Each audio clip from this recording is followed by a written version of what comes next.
Could Stannis Baratheon have secretly been tied to the Night King all along? It sounds wild, but many Game of Thrones and A Song of Ice and Fire fans believe there are clues sprinkled throughout George R.R. Martin's work that suggest Stannis may not only mirror the Night King but could have been deliberately written as a shadow of him. Welcome back to the channel. If you're new here, don't forget to subscribe and hit the notification bell so you never miss a breakdown of your favorite fantasy worlds. Let's start with Stannis himself. From the moment we meet him, he's described as cold, stern, and nearly lifeless in his demeanor. Unlike his brothers Robert and Renly, Stannis shows little warmth, little charisma, and instead commands through fear, duty, and relentless discipline. Fans have often noted how his personality feels almost inhuman, which some argue makes him an uncanny parallel to the icy, emotionless Night King. Then there's the connection to prophecy and destiny. Stannis was convinced by Melisandre that he was Azor Ahai reborn, the chosen one destined to save Westeros from darkness. Yet his path of salvation involved fire, blood sacrifices,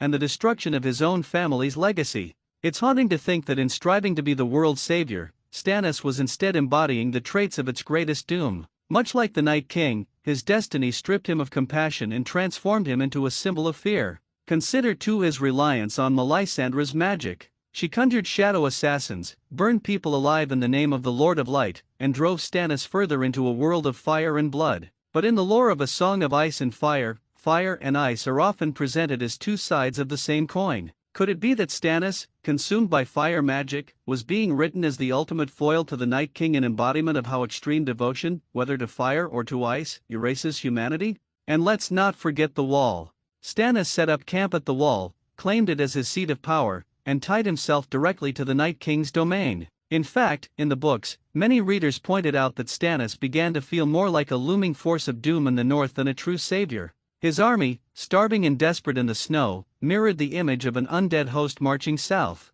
The symbolism was chilling. So could George R.R. Martin have intended Stannis as a human parallel to the Night King, showing us how one man's rigid obsession with power and destiny could make him indistinguishable from the great enemy beyond the Wall? It's not confirmed, of course, but the theory adds a haunting layer to Stannis' character. Instead of being Azor Ahai, the savior, maybe Stannis was always meant to echo the ultimate villain of the story.